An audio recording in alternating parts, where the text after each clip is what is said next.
and welcome to Intro to Bond Logging. This is our second webinar in a series of the winter webinar series on cementing. In the chat feature, if you choose all panelists and attendees, then everyone can see your comments and your questions. You can talk with yourselves during the webinar. I'll also be asking you questions throughout the webinar, and you can answer in the chat feature. Also, for your certificate, type yes and your name. Or if you're watching this by video and you want the certificate, you can send it to support@thoroughbond.com to get your certificate. As I said, this is our second session, Introduction to Bond Logging. In January, we will do testing cement, designing cement, February, pumping cement, and we will close with another bond log evaluation or interpretation webinar on March 3rd. And just as a heads up, we are rescheduling. Hopefully COVID will be behind us, and we're rescheduling our cementing training course. We're going to have hands-on in the lab on equipment. We'll look at bond logs up close and personal, slurry design, operations. We're going to cover all of cementing. We'll do it at a unique venue. We are going to be having much of it at the Petroleum Club in Lafayette.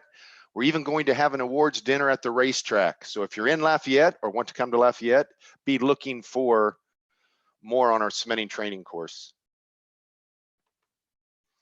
We're going to talk about cement bond logs. These logs here are the logs that are behind me. I put them on the wall, to be honest, in my office here, kind of for show. It's a background of sorts. But in the office, I always had bond logs hanging on the wall so that you can look them up and down, and that you are always in the presence of these wonderful, wonderful tools and logs. And we're going to talk about the introduction to them. It's not going to stay basic, although we're going to cover the basics. I want to introduce you to all of the approach to logging and the logging tools. We have bond logs like on the right that are straight lines, black and white on the left. Although it's not an ultrasonic log, on the left is colored, wonderful maps. That's actually a log from Russia. And these are kind of the two presentations that you get, and we're going to talk about those. Both of these, the colored map and the straight and curvy lines, all represent sound waves.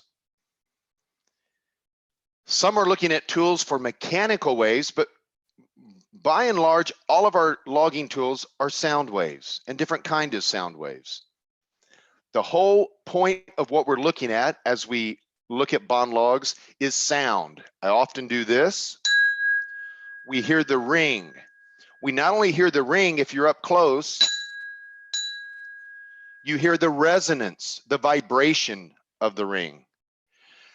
That ring or that vibration, and we wrap it in cement, and we damp that ring. The damping of that ring is what bond logs are all about. We're measuring the damping, the quieting, the attenuation of sound waves, and it's represented with logs such as these.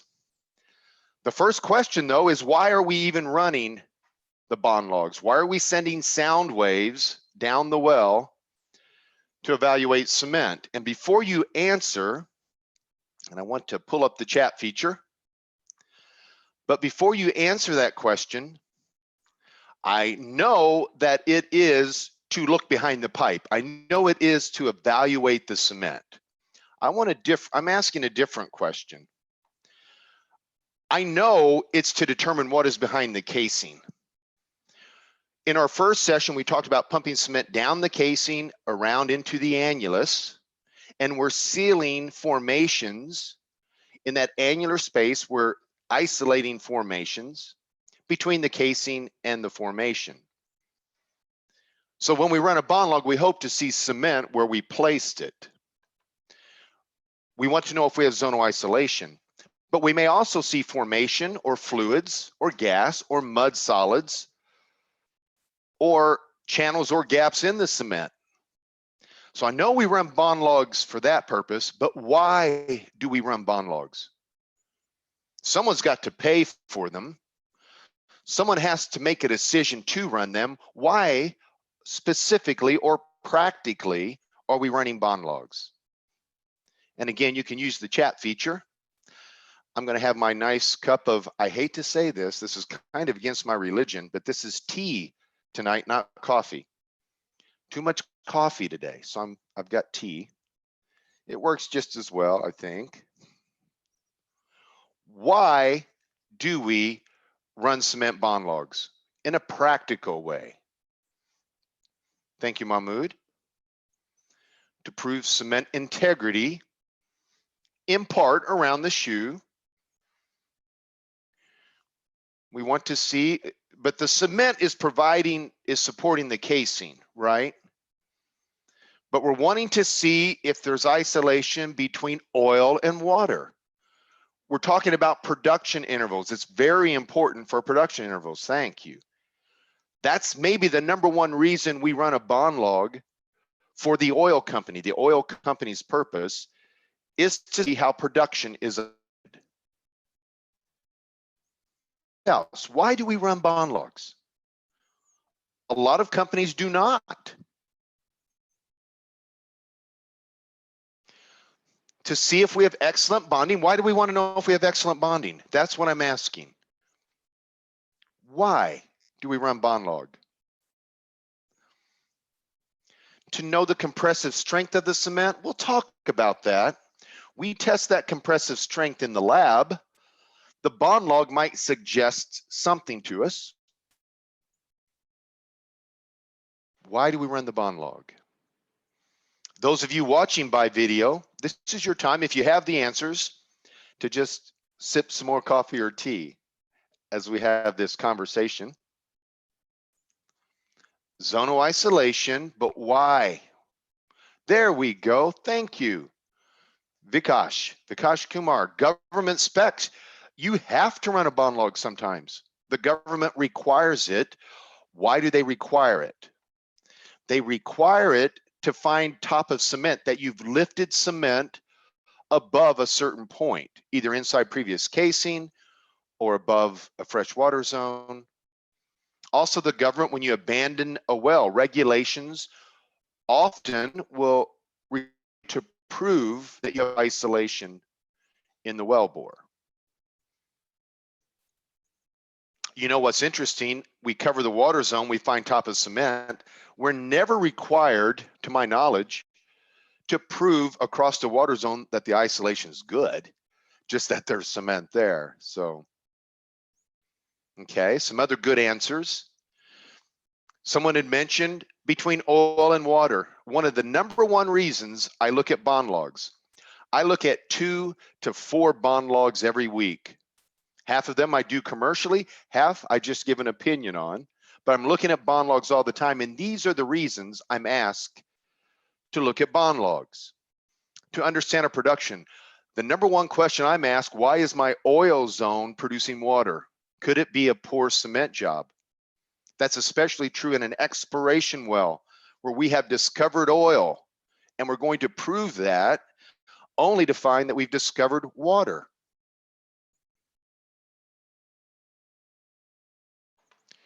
To fix a well, once you know it's bad, we use the bond log, as we'll see, to be able to know where the gaps and channels are, where to perforate, how to remediate. So we use the bond log, very useful for fixing a well when we know there is a problem. To abandon a well, we just mentioned that, but not in the sense of meeting government specs or even company specs for isolation, that for sure, but we use the bond log specifically to know where to cut, be able to pull the case where it's not wrapped or where it's not hung with cement. Again, it's finding top of cement, and as we'll see later, even more than that. I'm working on a project right now where we need to know the bond log, and we're only running the bond log to know where to cut the casing and pull it out of the ground. we're pulling some of the casing so that we can set plugs and abandon across the entire open hoe interval. You know, I saw something this week where someone, after running the bond log, tried to cut and pull. That's cutting the casing and trying to get it out of the hole 40 times. I don't know how many weeks they spent trying to get that casing out of the hole. We're going to look at that issue later tonight. And then from a cementing standpoint, this is what I use it for all the time, to learn how to drill and cement better. If I do not have a good bond log, I'm not very happy. And that's why I believe cementing engineers need to continue to learn the bond log, correlate it to your cement jobs, and do better cementing. Someone once mentioned a few weeks ago in the webinar is, you know, a bond log, every well should have a bond log over production, at least after that construction of the well, as a well bore integrity or as a well integrity certificate. So I thought, wow, we should have a certificate right with the bond log saying excellent bond log achieved. Well, let's have a quiz to start. Now, this isn't a super serious quiz, but it is. We're talking about sound waves and the damping or the attenuating of the sound wave. And so let me have a few questions for you. Here's a question. I was actually out on a cement job this past weekend, and here's the casing. So you know, I'm thinking bond log, although this was a surface casing. So I went up and I'm asking, and I talked to the casing a little bit, but I'm asking you this question. If you lightly tap on this 8 5/8 inch steel casing, it's 24-pound J55 casing. If you tap on it like you're knocking on a door, will you hear a ring? Here's a ring. It's a very loud ring for a crystal glass, but what about casing if you go and tap on it? I love these questions that I bet, I'm just guessing, I bet in the past month, no one has gone up and tapped on 8 5/8 inch casing, J55. I'm just guessing. So I assume that you're kind of guessing, and that's fun. Because we get a no and a yes, yes, and a no. Thank you, Manoj. Raphael says yes. Ali says yes. Can I hear a no? Yes, if you tap away from the casing collar. Mahmoud, do not tell me you're a professional casing knocker. Stay away from that collar. Maybe the collar rings more.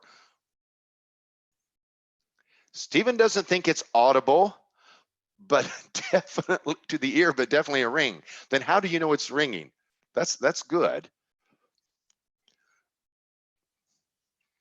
Yes, but with a little sound strength. Okay, well, good. I'm out there. I tapped on it, and it rings. It does. Now, some might say it's kind of a ding instead of a ring, but you can hear a shrill ring when you tap on it. And the purpose, although we're not down there tapping on it, although some new technologies might be, but we're sending sound waves that hit that casing. So when we talk about ring, we're not talking about tapping on it, but we will talk about casing ring. And when there is no cement around the pipe, casing rings. When we put cement around it, the sound waves, instead of staying in the casing and vibrating the casing, the sound wave goes straight out into the cement because there is a connection there with Snell's law, and it damps and it does not ring. So that's all we're doing. We're looking for casing ring, and we're looking where casing doesn't ring. And when it stops ringing, that's called attenuation or a decay of the amplitude. Here's another question, just to get us thinking about sound waves. If you scream in the desert, and we're talking about an average scream, not a scream from a wild animal, but just an average human scream, how far will the sound travel? Someone this morning said it will travel forever. Well, that's the eternal scream that only exists in hell, I believe, but no, it doesn't travel forever. How far, quantitatively, how many meters will it travel?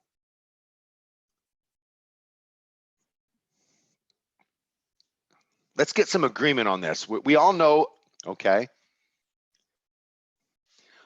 Okay, we're going to take into account, thank you, Prawanto. I'm laughing because I like crazy questions, but we're going to travel until the sound of the amplitude is absorbed by the sand. Well, the sand, the ground there will be attenuating as it travels, the sound helping.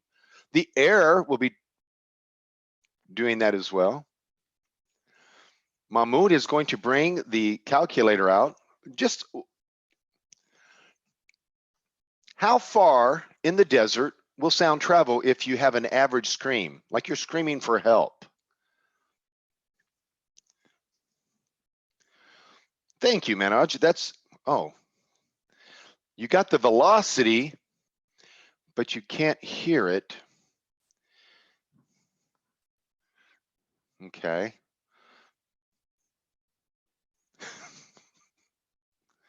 Right, but how far where you can hear it?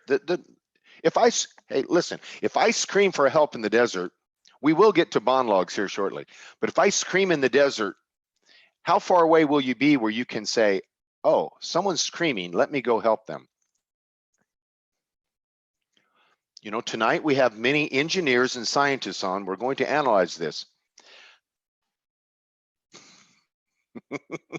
No, I'm not okay with 1 meter, but I am okay with 1 kilometer, about. If you scream outside, you can hear it about a mile away.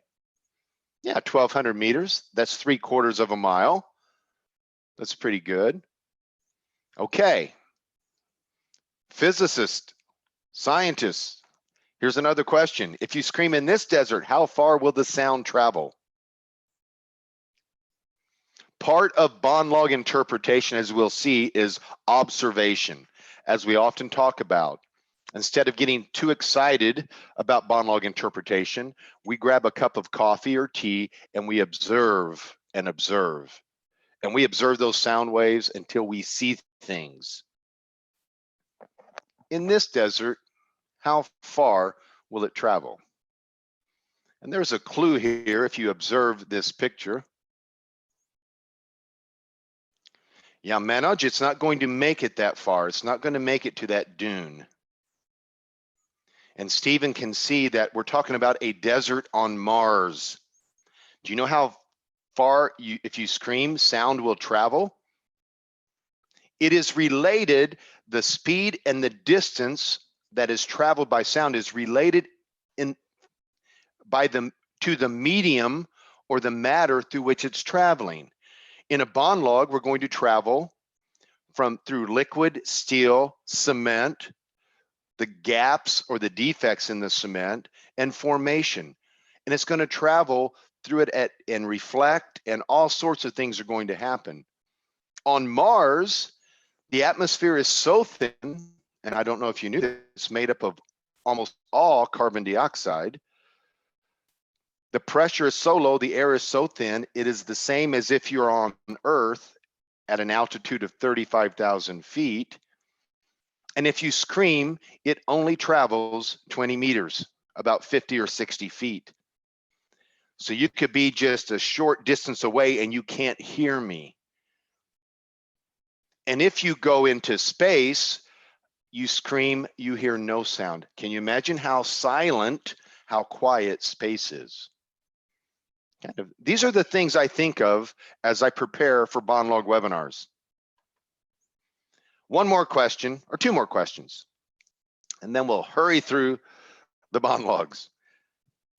A tsunami is a horrible thing, but how fast does a tsunami travel across the ocean? Because what we're talking about here is when you see this drop of water hitting and the wave goes out, water is not moving, energy is moving through the water. If you can catch that energy, maybe you can move, but the water is not moving, it is energy traveling through the water. How fast does that energy move? You can Google it, or you can just guess.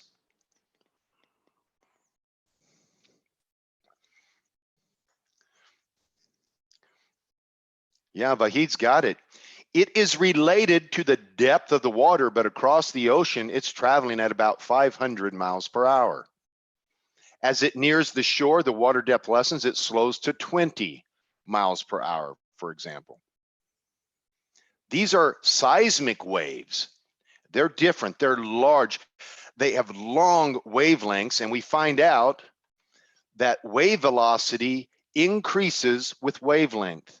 And when you have these massive displacements of water, it creates this huge wavelength, and it's fast. You think this is fast? Seismic waves in an earthquake can move through very hard rock at 7,000 miles per hour. This is amazing stuff, and so let's figure it out. Is everybody ready to go figure this out with me? We're going to look here at some seismic waves, tsunami waves, and if we spent more than another 10 seconds on this, my brain would start to hurt. But here's what I want to tell you, is that the physicists, and these are the same physicists who are developing our tools that we run in the well. These are sonics experts, and they have a problem. And I want to equate, I'm not going so hopefully in an offensive way, but I want to equate the physicists kind of with the logging engineers as I introduce you to bond logs. And so my final question before we jump into the bond logs is, why do physicists, and they do, struggle with bond log interpretation? It's a serious question. I hate to do this, but I might throw this in. Why do logging engineers struggle with bond log interpretation? I'm currently working with some physicists. Physicists are developing the tools I'm going to show you. And I'm working with physicists now, and they will admit to me, hey, I don't get this bond log interpretation stuff. But you made the bond log. Yes, I know. So why does interpretation bother me so much? Ooh, I like Travis's words. I really like that. That is a good way to put it. Not an ideal world. I love that. When I teach in a seminar, I can't always read that when I'm teaching by a webinar, but when I teach a class, the logging engineer struggles more with interpretation than anyone. And he knows the tools, and he is so helpful. He knows more than I do. And once again, I like the way Travis has stated it. It's not an ideal world. Another way I would state it is shear bond. And shear bond, if you ever climb a pole for fun, it can be a lot of fun. I suggest that you do it when you're young. When you get old, you don't climb a pole anymore. You barely hang on a pole. But as you are hanging on a pole, your weight, the force, divided by the area that your hands are holding, pulling you down, that's shear bond. When that breaks, that's how strong your shear bond was. And shear bond is a problem. Look at various reasons why it is a problem. The steel also, as Travis said, is hiding a very complex wellbore that affects the bonding. This is a complex wellbore. I'm going to show you at the end of this webinar how really complex it is. This is just a small taste of it here, but let's look at some of these. We're running a logging tool in the well, and is the physicist thinking, what is the heavy mud doing or the heavy casing doing? Or what about a channel or lightweight cement? What about washouts or the shale? What about oil wetting casing or shrinking cement or expanding cement? The cement shrinks and expands, it does. What about fast formations? What if we pressure test casing, filter cakes, thin cement sheets, light logging fluid, on and on? It is not an ideal world. and it affects the shear coupling.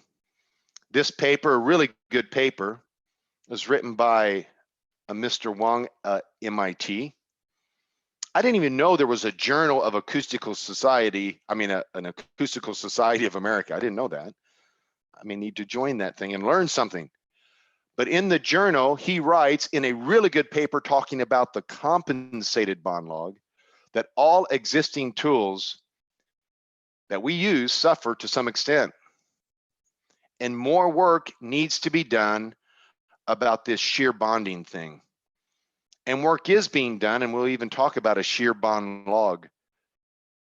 So it confuses us, yet still what we want and what we're going to see, what we want as a client, as a regulator, I want it. We want a log to tell us the answer. And right now, the logs can confuse us because it's not, I'm going to steal that, Travis, quite a bit. It's not an ideal world. I like that. Here's the agenda for the remaining 1 hour and 5 minutes. We're going to look at how we approach this bond log then. Because many people approach it and say, well, you just said the physics gets messed up in this wellbore situation, so maybe we shouldn't even run it. Some people approach the bond log in that way. It's a confusing log that has confused me too many times. I like the bond log. I love the bond log. I think it is an extremely useful tool, as we will see, but how we approach it is very important. We'll talk about the logging tools.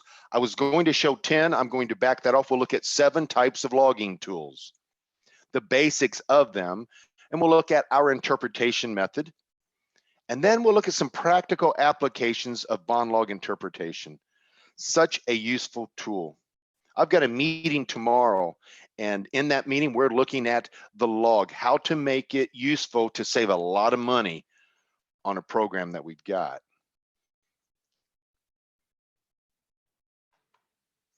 Approaching the bond log. What we usually do in the current world, I get all of my logs right here. I take that back. I've gone and looked here recently at a few logs at some various oil companies nearby, but now I see them on my computer. But normally we'll have a log and we'll lay it out, and the team will come in to interpret the log. We'll only interpret the log if it is a difficult log. Otherwise, we get the log, we think it's perfect, and we don't ask for much help. Maybe we should, but when it's difficult to interpret, we gather around it. And here are the 3 steps I'm asking you to take, or I'm suggesting is the route we need to go as we approach this bond log for the first time. If you are new to the bond log, when you walk into the room, there will be an expert in the room. The expert may not be an expert, but he is an expert today because in the room, he knows more than anyone else about the bond log. That's all you have to do to be an expert, is to know more than the rest of the people. You don't have to know much sometimes. The first step we're going to do is forget the log for a second and think about the wellbore. Because we have a complex wellbore, if we just look at the log, we're going to forget about the complexity of the wellbore. So we're going to check the wellbore out, and Tara brings up a point, check the caliper. That's part of the deal. That's part of the wellbore, can be very important. There are other things, and sometimes we don't have all of the data there. So we'll talk about how we let the wellbore interpret the log. Here's an example. 2 logs I looked at recently. These are offsets. Tell me about them. We will talk about the bond logs so you'll know more about them, but for basic interpretation, I want you to look at the funny lines over here. This is the VDL. We'll look at this in more in depth in a second. We have straight lines. That's bad. Straight lines occurring at this part of the log means our energy is coming down the casing, which means our casing is ringing. And when our casing is ringing, it's big straight lines, and it means there's no cement. When the lines disappear, it means we have cement. So I'm showing top of cement on the left. I'm showing a possible top of cement on the right. The one on the left, I don't know. The one on the right, I'm not sure. How would I know if these are actually tops of cement? Because the physicist, the logging engineer, he gave the interpretation and he called both of these top of cement. What do you think?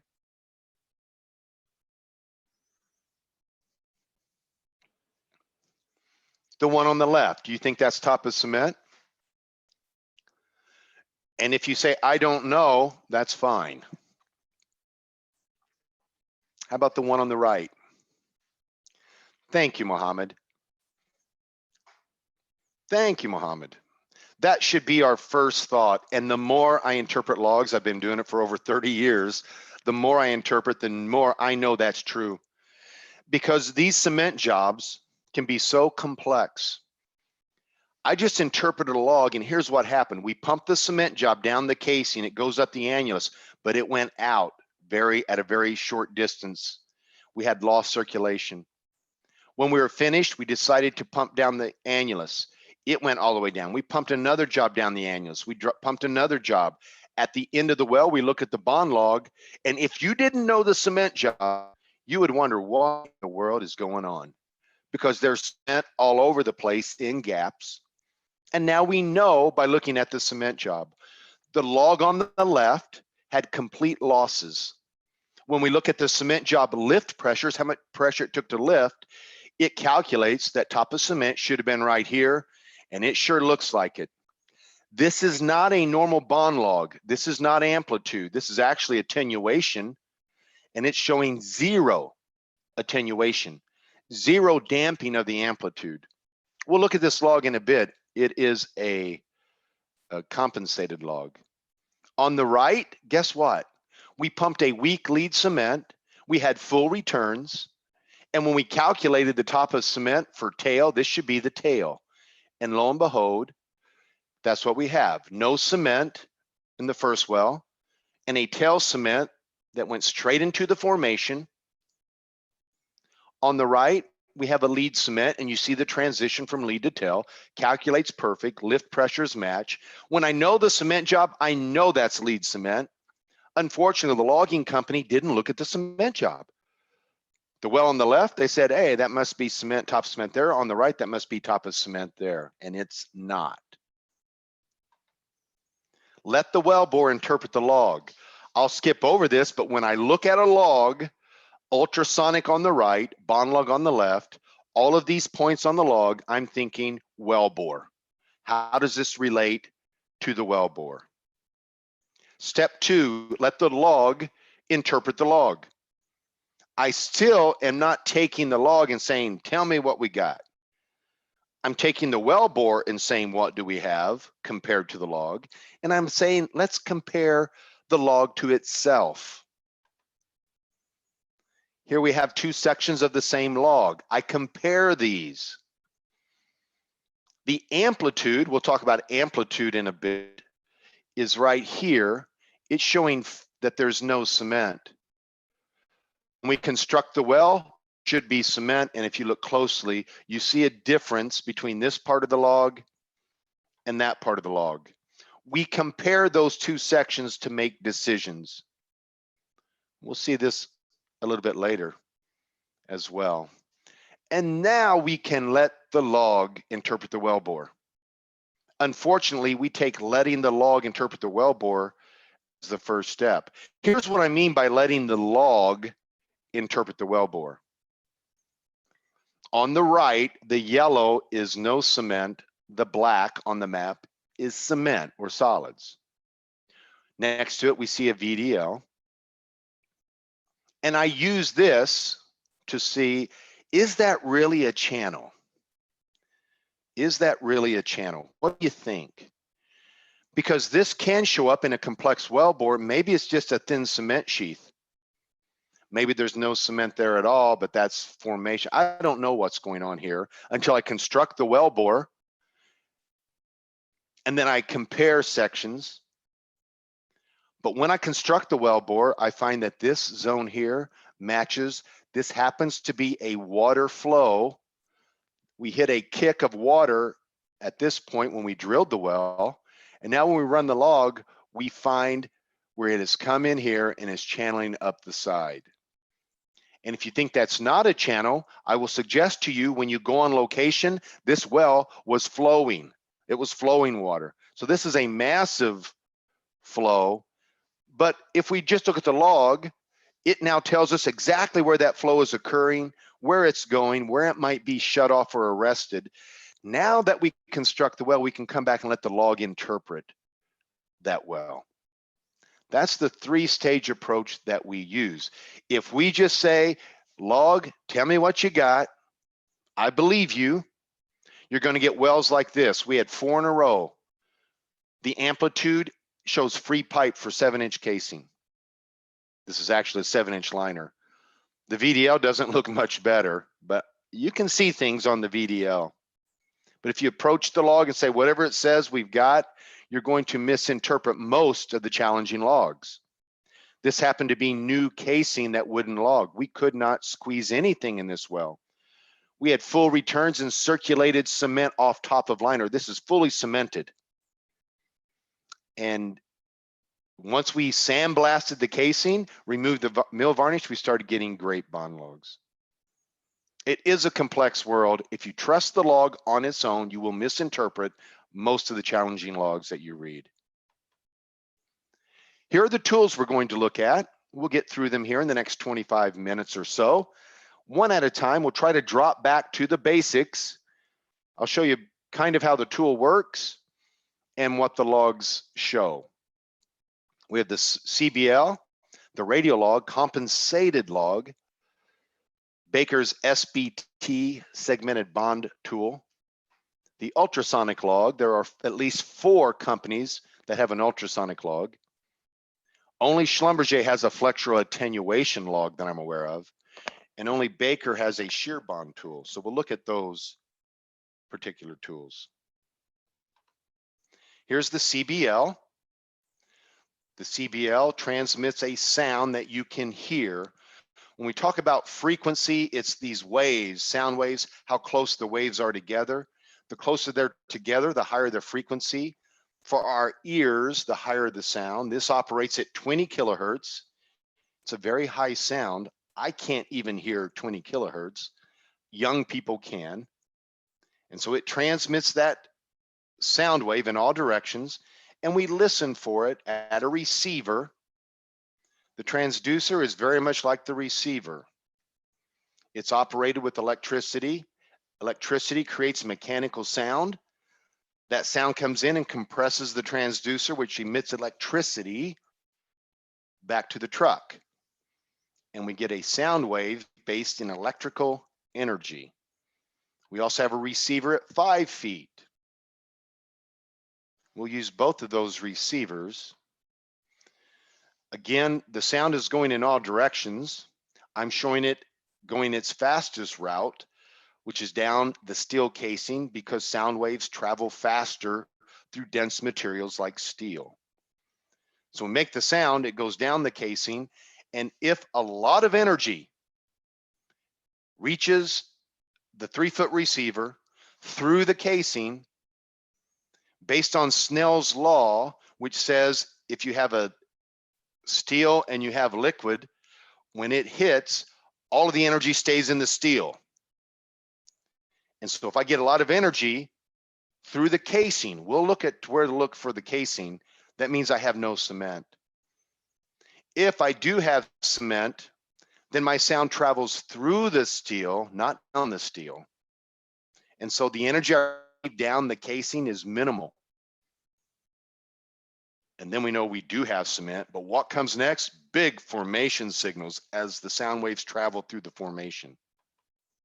So here's the display. It's a good thing if you haven't seen a bond log, it is simple. There are only 5 curves to look at. I will suggest we only really observe closely one of those curves, although we'll use the other curves for sure. Here are the 5 curves: the gamma ray, the transit time, the casing collar locator, the amplitude, and the variable density log. First of all, the transit time. When I fire the sound, when do I hear it? At the 3-foot receiver, the first peak. How much energy is that first peak? That's the amplitude right there. If it's small, I've got cement. If it's big, I don't have cement. The variable density log. I take that sound wave that's coming in. I fire except I'm looking at this at the 5-foot receiver. I fire the sound wave. I hear it at the 5-foot receiver. I take that one wave at one point right there. It's like standing in the ocean and looking at just the wave in front of you at sea level. I'm looking only at one wave in the entire ocean beach.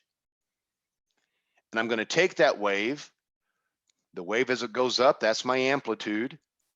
I'm going to cut it in half. I'm going to color the tops dark. I'm going to cut it in half and turn it on its side. And now I'm looking down on above the ocean, looking down at that one wave at one point.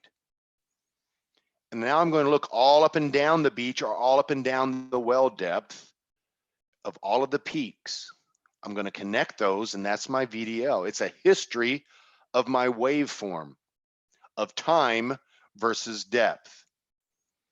So when you fly over the ocean, you can look down and you'll see a VDL. Sometimes you look in the sky and you see a VDL. Someone sent me a picture recently of the cloud formations and they said, look, it's a VDL. I don't know if you're into bond logs that much, but I see VDLs everywhere, so it's okay. The first wave that arrives hits my receiver. That's the one I'll measure the amplitude of. And there's my variable density log. I will use that variable density log to interpret. I'll try to avoid the amplitude, and I'll show you why. So kind of to review that dark line here, what is it right here? What curve is that? Thank you, Raphael. It's the gamma ray. The gamma ray is just measuring the natural radiation of the formation or the wellbore. It's looking for shales versus limestones or sands. The dotted line next to it is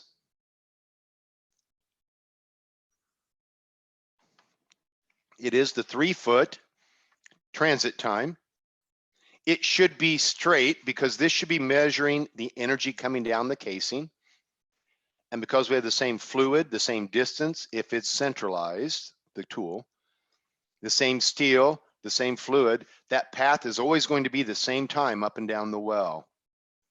That's also why on the VDL, our lines, when they're straight, that shows it's coming down the casing. The next curve is the CCL, thank you. Then we have the amplitude. In the middle there, we have the depth and we have the electric line, the cable tension. And then we have the amplitude. Here shown from 0 to 100 millivolts, electrical energy. There's also a scale here, 0 to 10 millivolts. It's called the amplified amplitude, just different scale so you can see it. And then we have on the right, that's what we're going to use.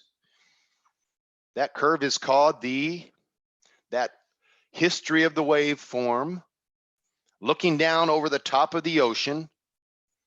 That is called the microseismogram. It's also called the MSG, but it's called the VDL most of the time, the variable density log. We will observe that with our coffee or tea. We'll kick back, and there's where we'll see the different sorts of changes that occur that will help us interpret the log. The reason we use the VDL is shown here. The red line divides these two logs. Which log is the best log based on amplitude? High amplitude or low amplitude? Low amplitude. Thank you, Raphael. The best log here based on the amplitude is the 10 millivolt. Which is the best bond log based on the VDL, which we like to use?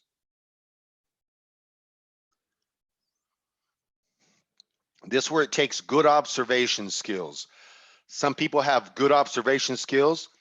Some people can't see anything. But if you can't see anything, drink coffee, more coffee, more coffee. You'll see all sorts of things, whether they're there or not. Which is the better log on the VDL?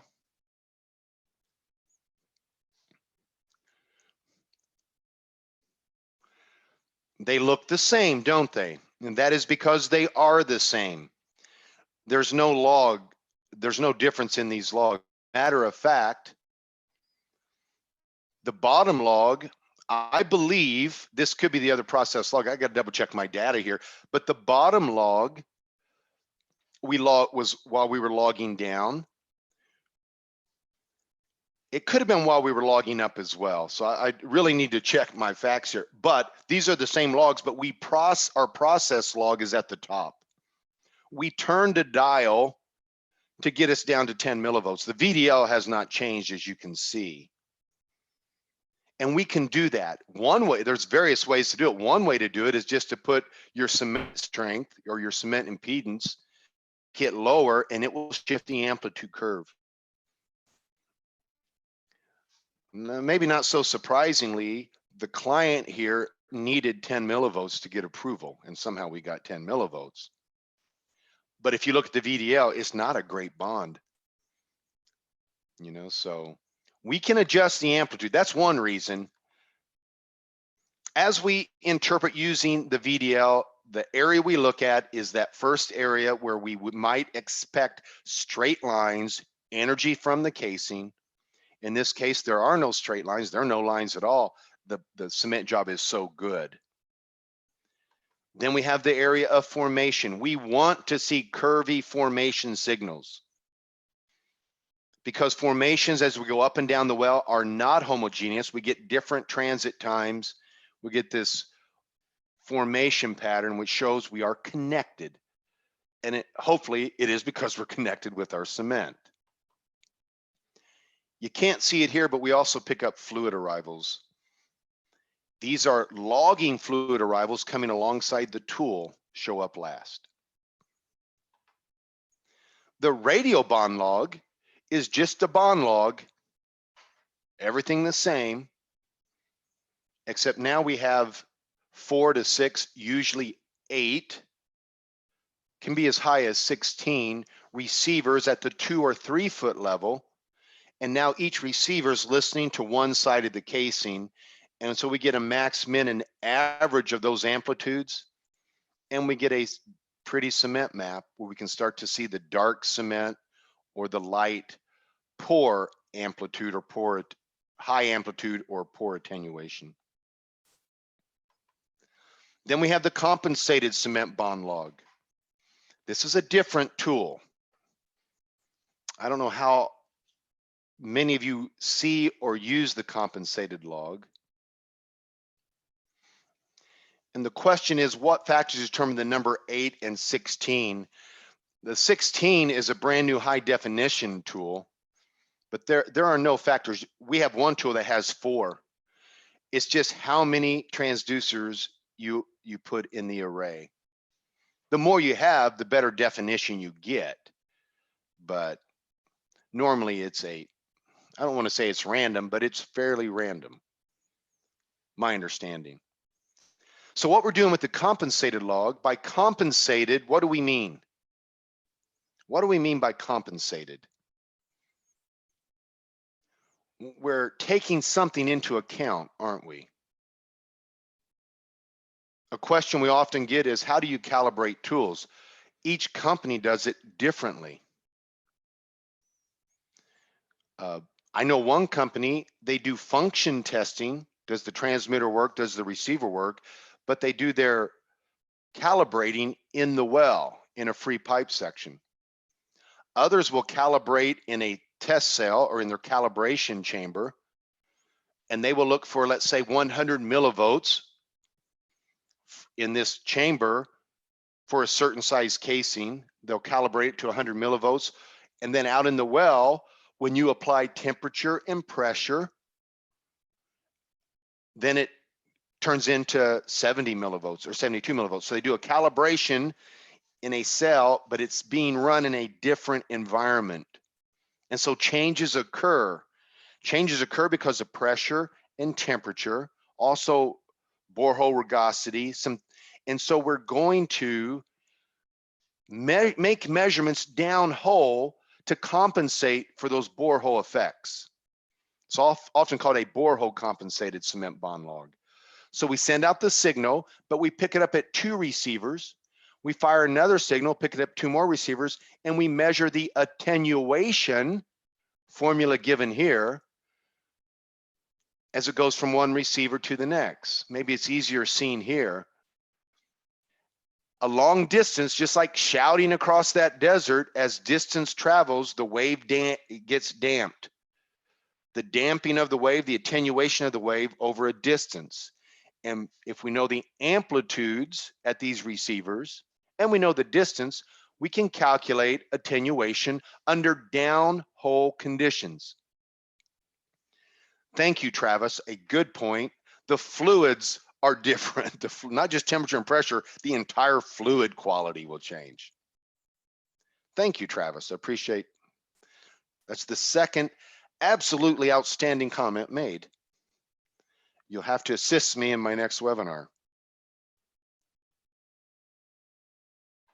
And here's the log that we get. We're now showing attenuation. You see a log like this, the first thing your eyes will look at is, hey, maybe this log, I want to look at the amplitude, only this is not amplitude. Or I want to look at the transit time, only this is not transit time. Our legend is down here, but if you just look at the log, you think you're looking at a regular bond log. It is not. So let's quickly go through the curves. What we have on this older log, then I'll show you a newer log of a compensated log. What we have here, the first curve, you can barely see the dotted line. That's the delta T, or the travel time, or the velocity of the mud, sound through the mud, or the logging fluid. We then have the gamma ray. We know that curve. The next curve, the dotted line, are the transit times. We have 2 transit times now, shooting the transmitter both ways. They should fall on top of each other. Here's our casing collar locator drawn right here on that line, but you can see the hash marks.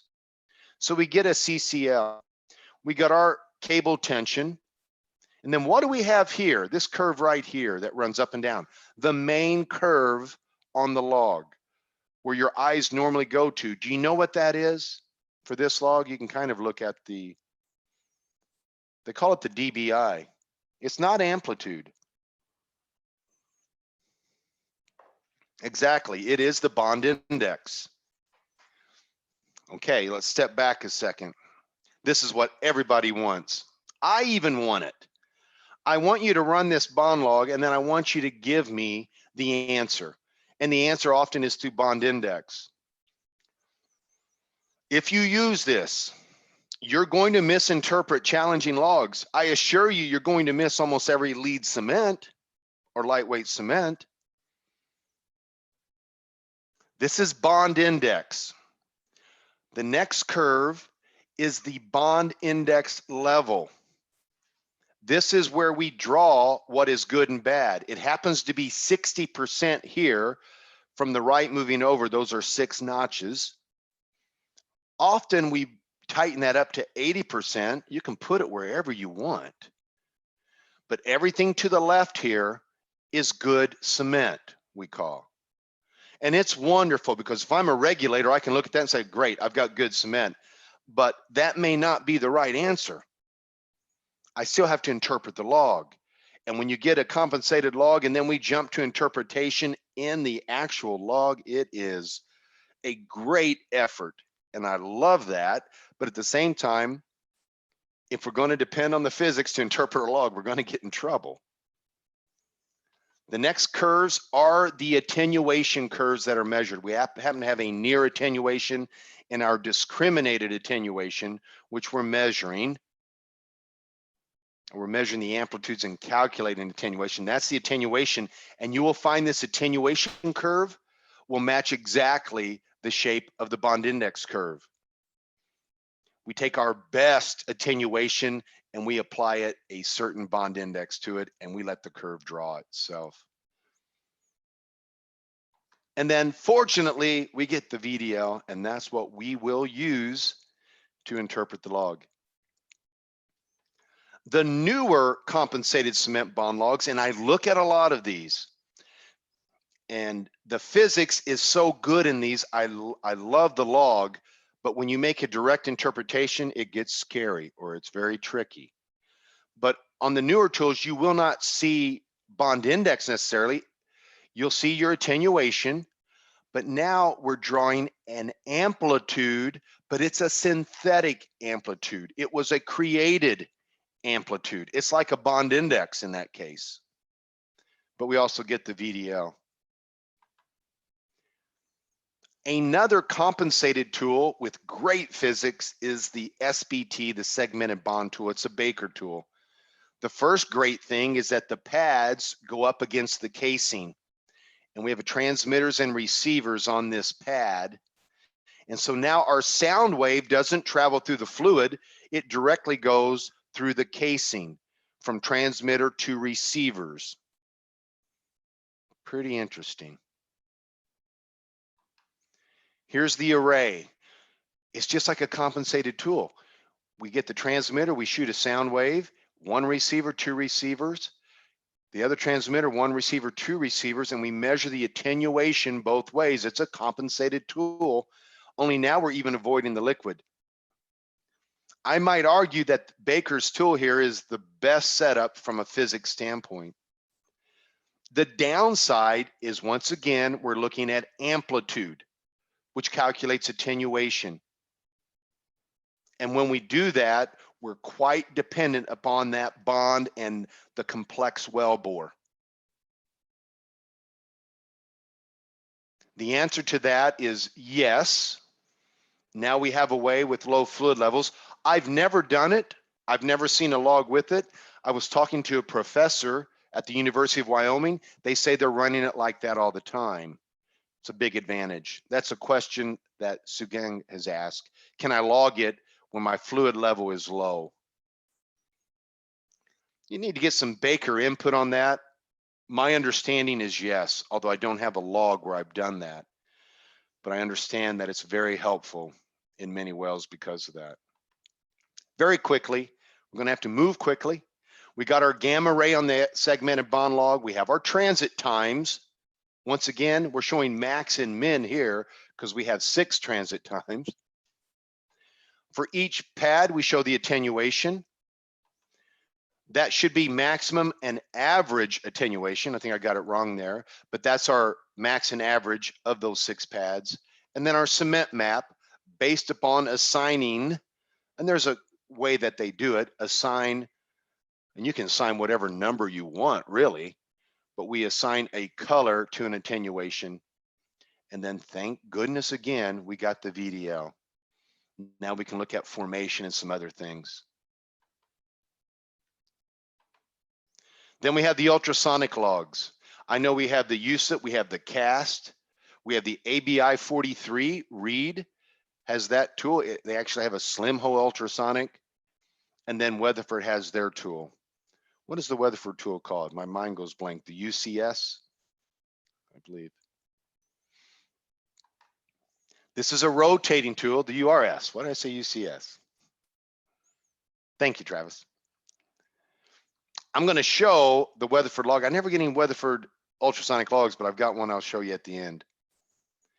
Here's the one ultrasonic tool, happens to be Schlumberger's. I was visiting their logging facility in Laredo, Texas, when I got these pictures. It rotates 7.5 rotations per second, and it takes the sound wave, high frequency. The segmented bond tool is a higher frequency too. It's 100 kilohertz. This is over 200 kilohertz. I shoot an ultrasonic wave and I catch it and I process that wave and I do it all around the casing and I get better resolution. If I had to run one tool and I could only run one, it would probably be this tool, the ultrasonic. If I have a CBL or if I have Baker's tool and the ultrasonic, then I'm in heaven. That's wonderful. But we're sending the sound wave out, it's reflecting back, and we process that wave, and from it we can get the casing radius, the casing condition, the casing thickness. I can tell what's right behind the pipe by determining its acoustic impedance, which is the density of the material multiplied times the speed of sound through that material. And so this tool is telling me what is just behind the pipe. What is the acoustic impedance of that? High acoustic impedance are solids, low are liquids or gas. And here's the composite log, an example of the ultrasonic. I get eccentricity of the tool. Is the tool centered? I get the amplitude map, which tells me about the inside of the casing condition. I get the radius, the thickness. I get the percentages of each material, cement, liquid, gas, and I get the cement map. If you want to believe this map, you can. You will be wrong at times because the log can be affected by this complex wellbore. And so what appears to be a channel in the middle here may not be a channel at all. So we still have to interpret. And when we interpret, we will approach it the same way. We'll let the wellbore interpret the log. But again, high acoustic impedance is dark, normally greater than 2.6, we can consider solids. Below 2.6, liquid or gas. Flexural attenuation. We're going to use an ultrasonic signal, and we're even going to run one with every flexural attenuation. We're going to get acoustic impedance and ultrasonic with this side of the tool. Yeah, Travis, it's an interesting log to look at. There's some things we would point out on that log where, you'll find that log back there that we just looked at also has ovality, some other things occurring. It's pretty interesting to compare all the curves. But here we have the flexural attenuation. We're going to shoot the ultrasonic at an angle and pick it up at two receivers, kind of like this. And we're going to get a reflection from the casing, a reflection from the cement, and a reflection from the formation. And we're going to measure the differences between these two receivers. At the same time, we're going to get an ultrasonic log, and this is what the log looks like. We get our ultrasonic log, or acoustic impedance. We also get our flexural attenuation curve. By looking at the two, we will come up with a composite cement map. And I'm telling you, 99% of the time of my experience, and I look at a lot of these, the acoustic impedance map is going to match the cement map. Only heavy muds and very lightweight cements will be different on the log. But look at this. This log shows with acoustic impedance, good cement. Flexural attenuation, blue is not good. Flexural attenuation, we're showing no cement. The composite says, nah, I think we'll go with the acoustic impedance map. I'm not showing you the bond log map here, but the bond log itself showed no cement because there is no cement in that section. We know it. But remember, we're dealing with complex wellbores. The physicist doesn't know that this casing has been wrapped with textile and epoxy, something called right wrap. The ultrasonic picks up the right wrap and calls it cement. The flexural attenuation gets around it. That's the reason we ran this log in this well. We knew we had right wrap. We knew that the ultrasonic alone probably couldn't see what was behind the right wrap. That's where the complex wellbore overrides the physics every single time. And that's why we still have to construct the well and be good interpreters until the physics becomes so good that it becomes the interpreter.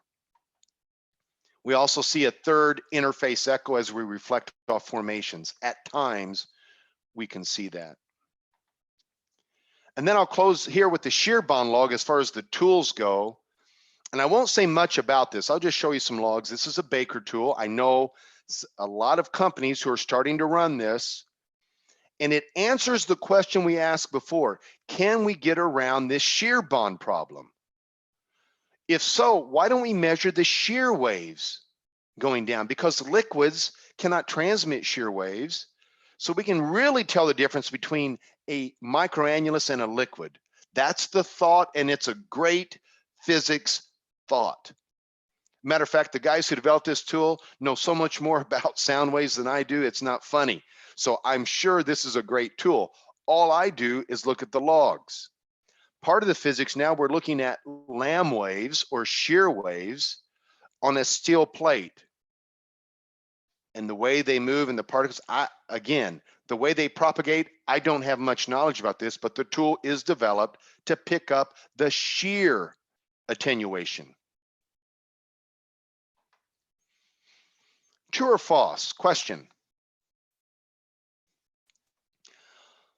This is a comment made as we approach developing or building a shear bond tool. This is a comment that, what do you think about it? Although traditional cement evaluation can provide some valuable information, we have a complex wellbore, and traditional evaluation, talking about CBL and the like, and maybe even the ultrasonic logs, only respond to compressive strength. True or false?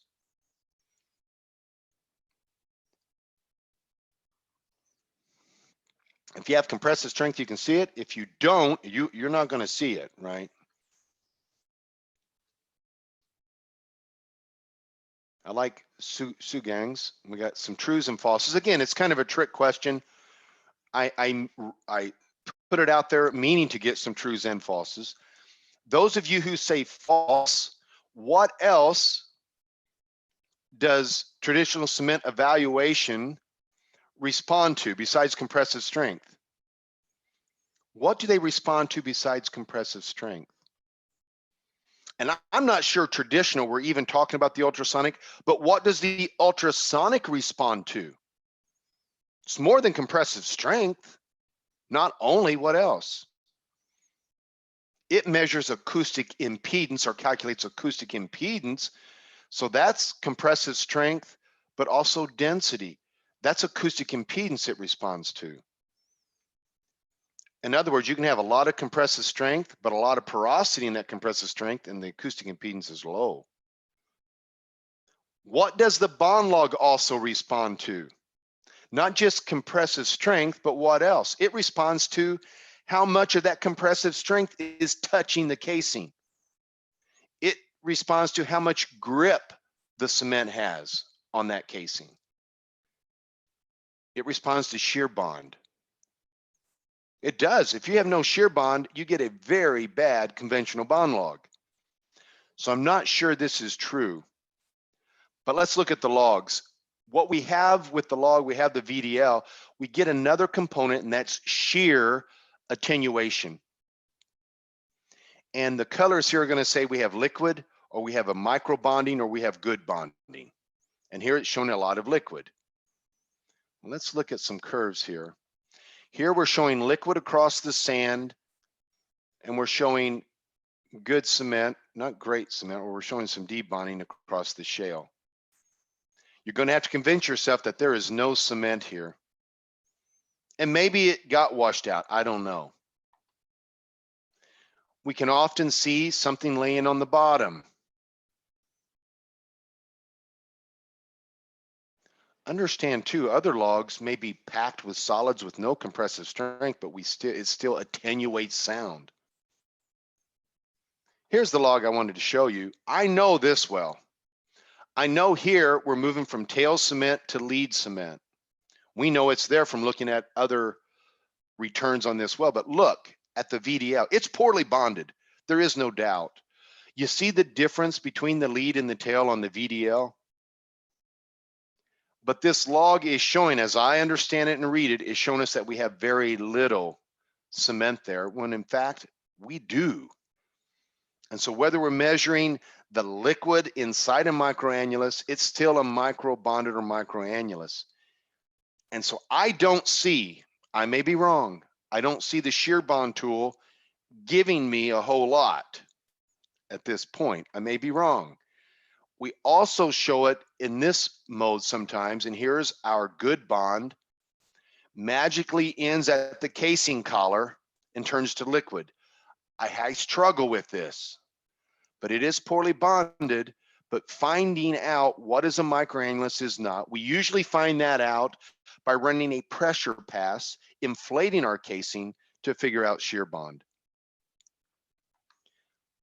So 7 logs. Physics say here's what it says, and we have to determine, how do we interpret this thing?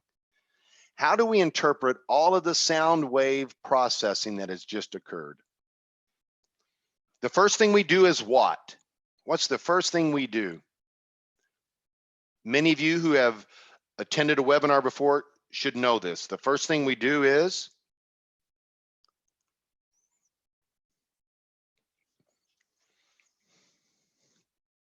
thank you, Raphael. I just found out, this is the first time I've experimented with this, and that is tea does not work. Okay, it has to be coffee. I just realized that. This is the first time, and I may try Stephen's advice here as well. Maybe tea and scotch is the answer. But Stephen, when you have your scotch, and if you have a few of them, I really want to see that bond log interpretation. That would be a good one. You might invent something along the way. Yeah, we need coffee. Thank you. But not too much coffee, or maybe we do, but you need to relax with the coffee. I only look this way at the end of an all-night interpretation on cup number 8. You know you're in trouble when you have this. This is what we want. Nice and relaxed, kick back and observe the log. That's how we start. But if you're in a group of people, that's hard to do. If you're too relaxed, everyone just is kind of talking and it's loud and no one interprets. What's worse than this situation, and it's noisy, have you ever been in this situation? And this is the bond log in the middle of the table. I was in a situation like this. I can remember 2 very clear times. One, when I disagreed with the geologist on the interpretation, and the drilling manager also disagreed with me, and the fight was on. The other was in California in a casing drilling scenario. We thought we got a great bond log for the casing drilling. The production team on the left and the drilling team on the right went at it just like this. And when it's noisy, it's hard to interpret the log. So the first thing we'll do in our method of interpretation is we'll quiet the room. We'll quiet the room by asking 4 questions. Understand, you walk into a room, the log is there. Someone has interpreted the log already. Just by looking at the log, looking at the bond index, looking at the amplitude. Here are the questions. And what are we doing here? Where was the cement supposed to be? The physicist says, oh, wait a second. We're talking more than just sound waves. We're talking more than sound waves. We're talking cement. I have an announcement to make. My wonderful wife just brought me coffee. She must have heard me complaining about this tea. So we can get serious now. We got the coffee. This is good. Did we have losses or flows? We put the cement in a certain place, but did it flow out or did we lose it? Did we do anything to damage the bond, such as run new casing or pressure test? Now we're quieting down and we're fine. No one's yelling because we're talking cementing. And very important, is there a formation causing the problem? Usually a formation is the culprit. A question Segang says, is the lead cement supposed to read as less compressive strength than tail? Well, number one, we're not reading compressive strength, but the ability to attenuate sound is related to compressive strength. And yeah, lead cements don't do it very well. They're too weak to attenuate quite often. Here's the system we use. We call it the 5 C's. The 6th C is the coffee. Thank you so much. And then the other 5, we will construct the well. You know what? We just started constructing the well with the 4 questions. We'll compare log sections. We'll correlate the differences back to the well bore. We'll consider and we will conclude. The first thing we do is construct the well bore. We will find out in this particular log, what was the cement? What was it supposed to be? In this case, supposed to be all good cement. But again, the bond log shows very basic interpretation. Straight lines are bad. Crooked lines are good. Big loud ring is bad. Quiet is good. So this is bad, this is good. It's all the same cement. Should all be the same. Let's look at the casing. Maybe there's an issue with the casing. No, we're constructing the well here. No, it's 5.5 casing, all about the same. Shouldn't be any difference. Let's look at the formations. Oh, we got some fast formation dolomite below, and we got a gamma spike. Interesting. Let me keep those in mind. Hey, does anybody know, is the geologist here? Okay, yeah, the geologist is the one over here misinterpreting the log right now. So let's stop interpreting the log and just tell me what that formation is. The geologist is so important to understand what's going on. Compare sections of this log. We'll move to the ultrasonic version of this log to do that. Even the novice observer can compare this log and see what's good and bad. Brown is good, blue is bad.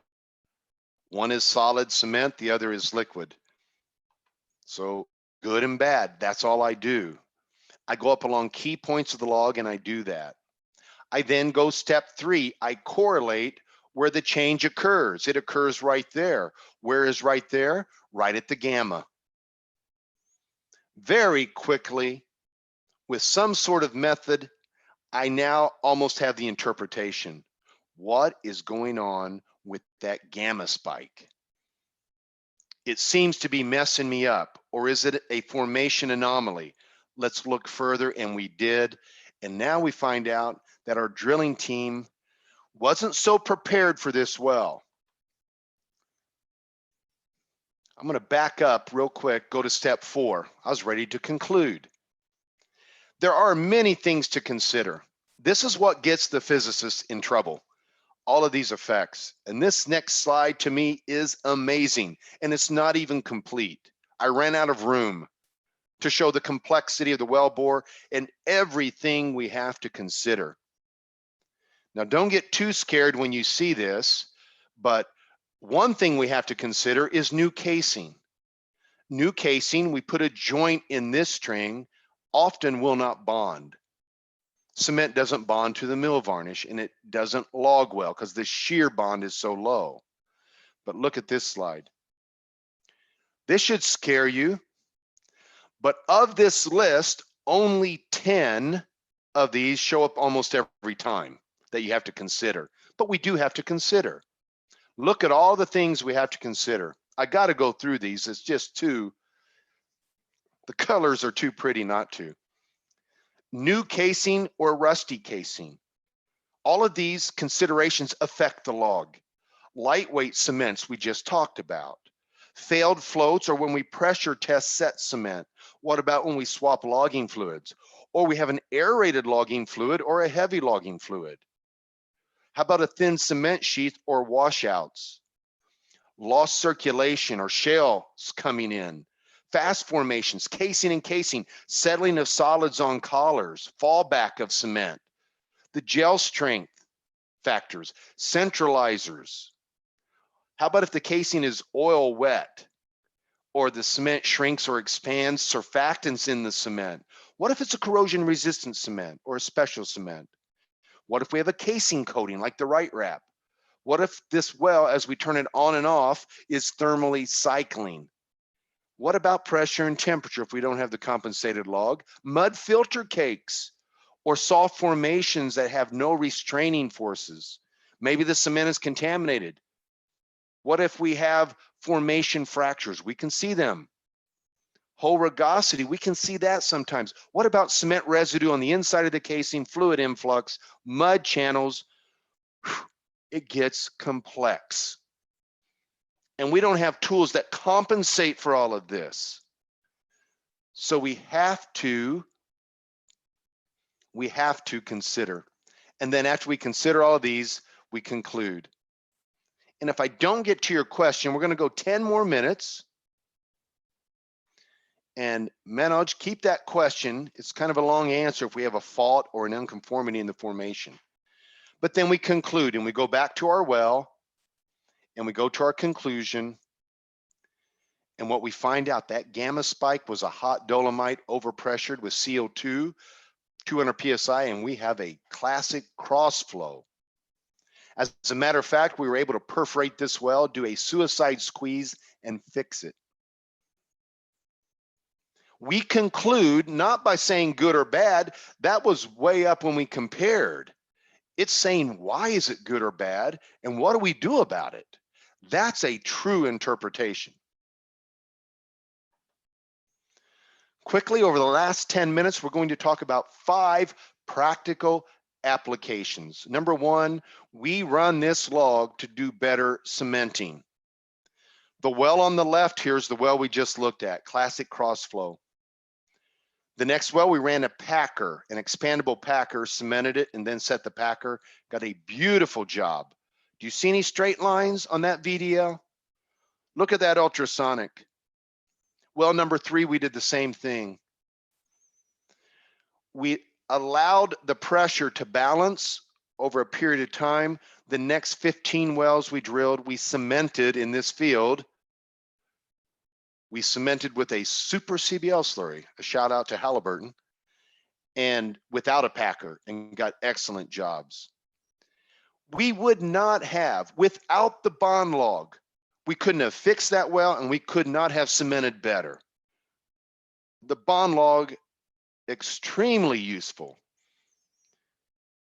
We would have cemented the same way and had a lot of bad wells had we not used the bond log.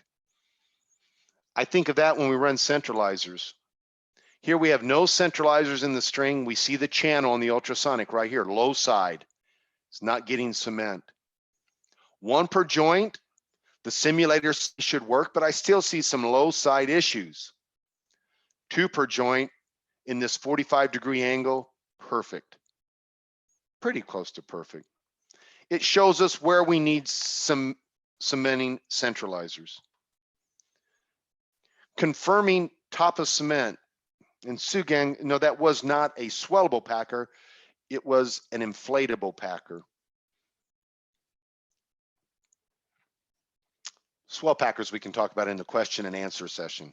Oh, I love this coffee. It's got to be coffee. Confirming top of cement. Do you see top of cement here?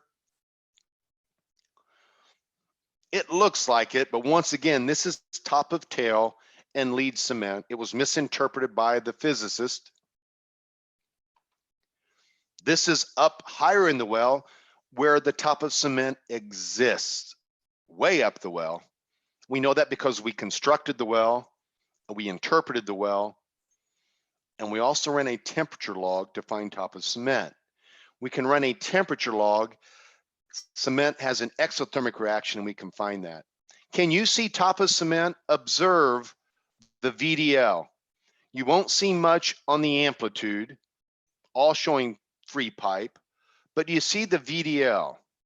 Do you see where the change occurs? I happen to zero on of where we found top of cement. Do you see it?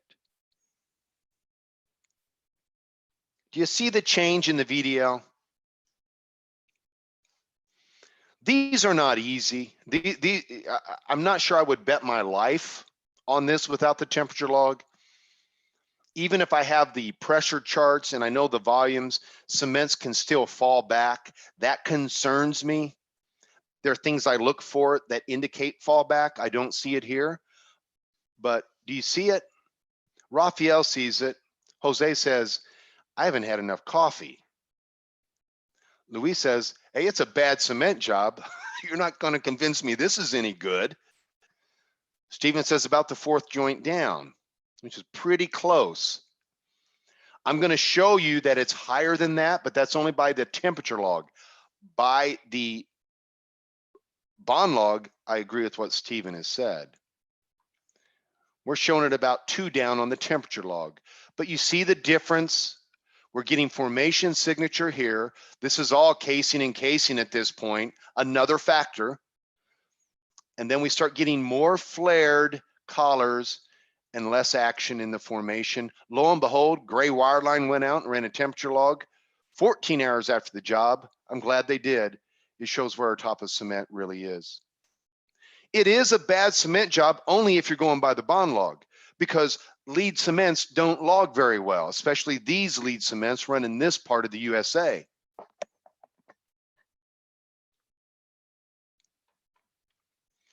Here's the ultrasonic log. It sees light weights a little better. And I know you can't read all the numbers, but just look at the colors and you can clearly see where lead cement is. We couldn't find this very well with the bond log.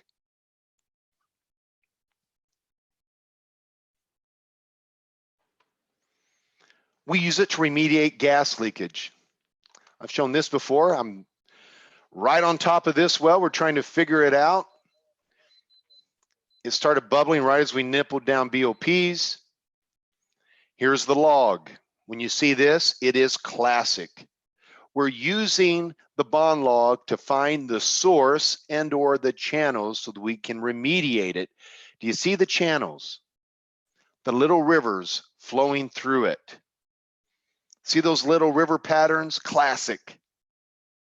We're able to shoot that, pump hot cement, and shut off all of the gas bubbling. We use the bond log to remediate. Not just gas flow, but production. Look at this log before and after the squeeze. All the straight lines on the left, they all disappear. Our radial map turns from almost no cement after we did this circulation squeeze.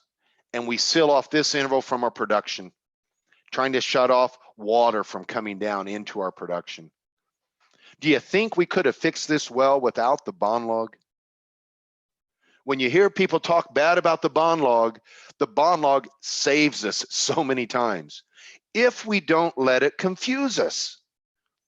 If we understand, what did Travis say? That it's not an ideal world. We don't live in a world of pure physics. We live in a much more exciting world, a little more chaotic. It's not ideal. But look how we can use it to seal off and get better production. Beautiful squeeze job done. This was very recent. And finally, abandoning wells. Not only does it help us know zonal isolation, it helps us to cut and pull casing. Look at this well that I recently worked on. Look at the left log. Do you see the top of cement? And those of you looking at the clock, we got just a couple minutes to go, and we will summarize. Do you see the log on the left? This is a Weatherford ultrasonic log, by the way.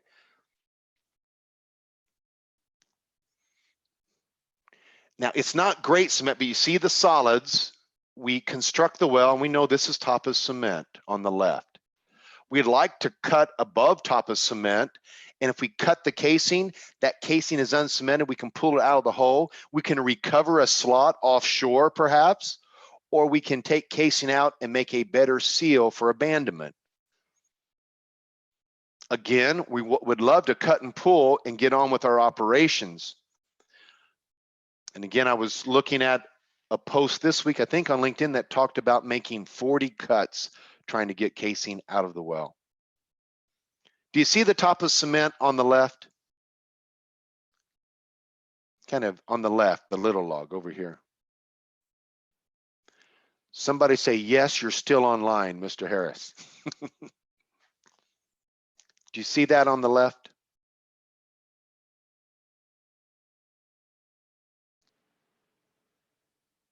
Okay, great. Sometimes when I don't hear from you, I wonder if everything just went away.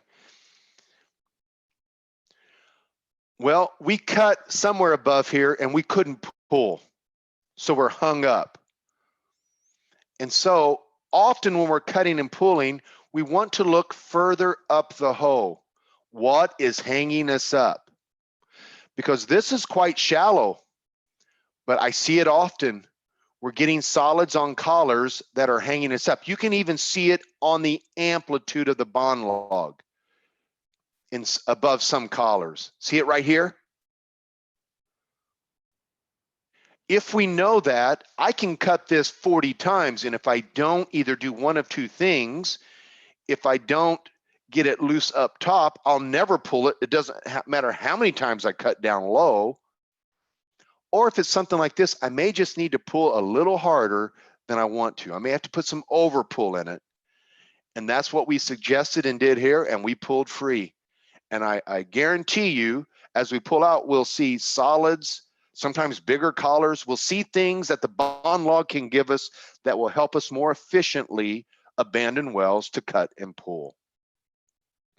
This bond log can be amazing. And so I invite you to keep learning and keep studying and keep reading bond logs. And I will summarize by saying we've looked at 7. There is a variety, and the layouts and the colors and the physics can be different, but they all use wave physics. And they're so useful, but they can be tricky to interpret. That's why we have to know the wellbore and understand how important bonding is. We use the 5 C's. It's a way to simplify to where we pay much more attention to the wellbore. We quiet the room, we get the accurate interpretation. They help us to evaluate and to establish well integrity, and that's what well construction and cementing should be all about. And finally, they help us to efficiently produce, treat, remediate, and abandon our wells. So I invite you to continue the bond log journey with us. And thank you for attending the webinar. Please contact me at any time by email. We can get together by teleconference if you want to talk bond logs. Thanks for attending. We're now going to have some question and answers. So if you'll hang around for that.